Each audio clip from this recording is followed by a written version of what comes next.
Hi everyone, welcome to the Greene County Public Libraries. My name's Donnisa. I'm one of the Adult Services Librarians here at the Xenia branch. So today we're going to be making an outdoor cat shelter. Many of us in our neighborhoods have, a homeless kitty or two, maybe even several, that you'd like to provide a little bit of shelter to. There's many different ways to make these, many different materials, that you could try. You can search online and see all kinds of methods, but tonight we're just going to make a very easy one because the easier it is, the more likely that we'll make it. So anyway, okay, let's get started. Now, 3 things are important when you are trying to make a cat shelter. 3 things we need to address. The first one is waterproofing. We need to make sure that our kitties stay dry. I'm going to address that by using one of these plastic totes. We've all seen these in the stores. I got this one at Lowe's. Everything I'm using here tonight I got at Lowe's.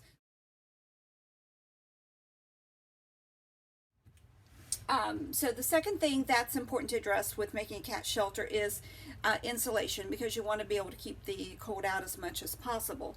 So one good option is styrofoam, because it keeps, it kind of helps to insulate.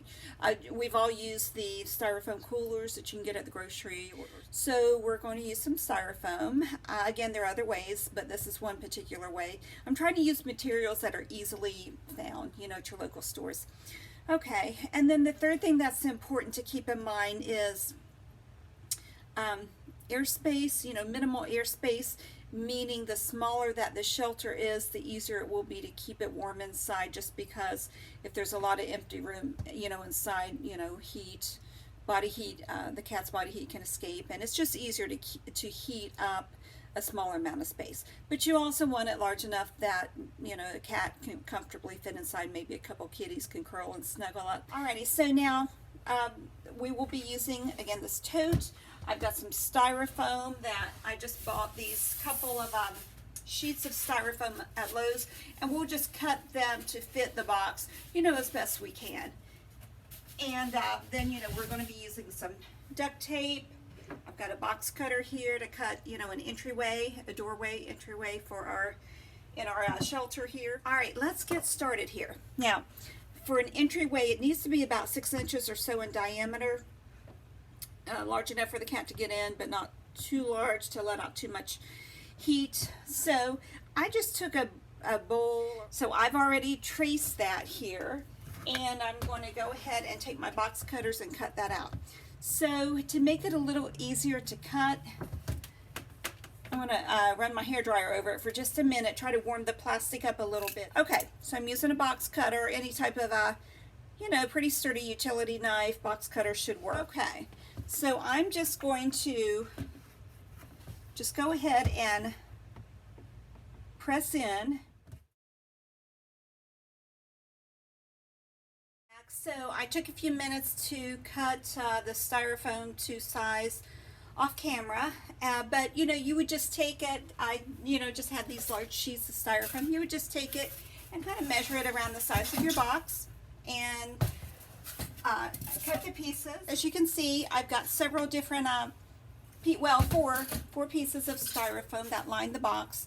I've cut them to size, and I had to taper down a little bit on a couple of the long sides, just because the box isn't perfectly square. I've got all my styrofoam in.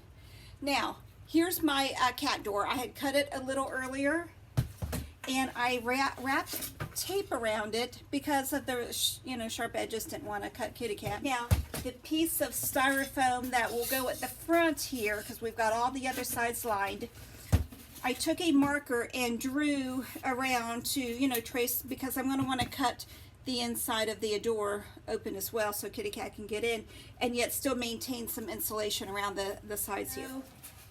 Then after I tape my styrofoam door, then I'm going to want to tape all the inside pieces together. So I'm going to run a little duct tape, just to hold the pieces all together, because I don't want them falling in like this one is getting ready to. I'm just going to tape them to each other. I'm going to run tape along the seams here. Alrighty, so basically I just wanted you to see I have taped up the interior portion of my door as well. the styrofoam portion, as you can see maybe from the side here. So that way there are no sharp edges at all. I'm running my hand all around and there's nothing, no sharp edges. So everything is nice and secure. Now I'm using duct tape, but let me just mention this. If you wanted to use Gorilla Tape, it's a little bit more outdoor friendly, so you might get a little bit more mileage out of that. You could always use that. I was just trying to use some things that I could easily get my hands on. Duct tape is obviously one of those. So anyway, so my door is finished.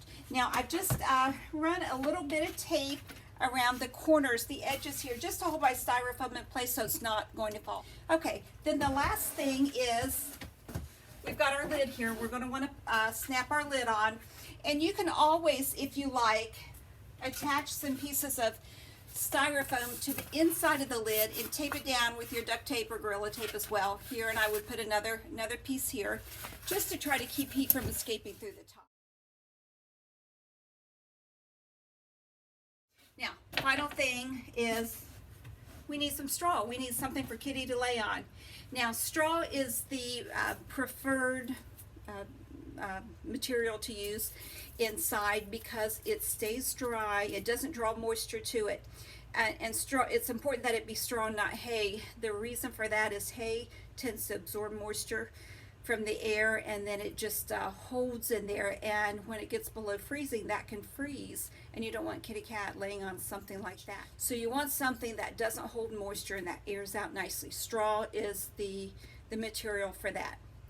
Now, the other thing to note is that, you know, you might think, why don't I just throw a blanket in there? It seems like that would be a good, you know, option, you know, or some sort of little pet bed or something in there. But fabric, just like hay, does the same thing. It draws moisture in and it holds it, and then it can technically freeze to kitty skin. So you don't want that. So straw is the best option for, you know, just to keep a nice dry interior. Now, one other thing I wanted to mention about this door is I made sure it was up a couple of inches just to try to keep, you know, if it rains, you know, and such, you don't want rain to get in. Here's my straw, as you can see inside. And so, you know, you want to up just a little bit off the ground.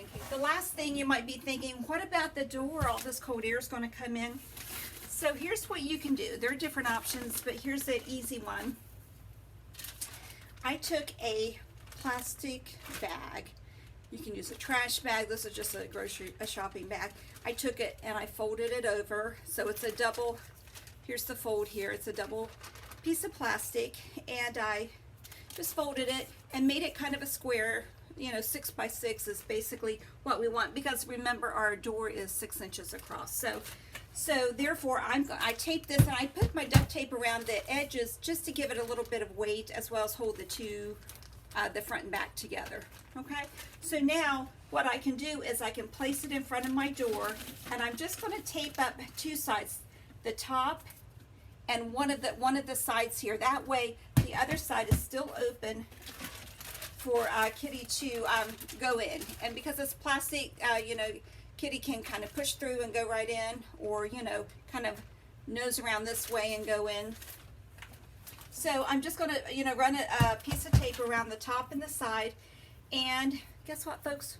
We are done.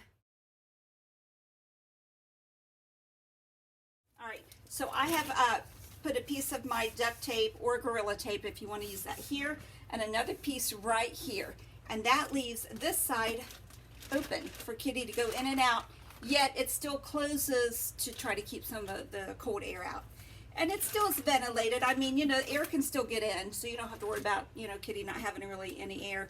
If you, you know, want to use some other type of material, rubber or something, you might be able to do that. This to me was just the easiest because it's just a grocery shopping bag. So anyway, and since I doubled it, it gives it a little bit of heft. Now, if you didn't want it quite as long, you can maybe take off some, or maybe cut it at a diagonal so Kitty can certainly see and kind of nose in. But at any rate, this is your completed, insulated, waterproof cat shelter. And there you go. Kitty should be happy. Hope you enjoy it.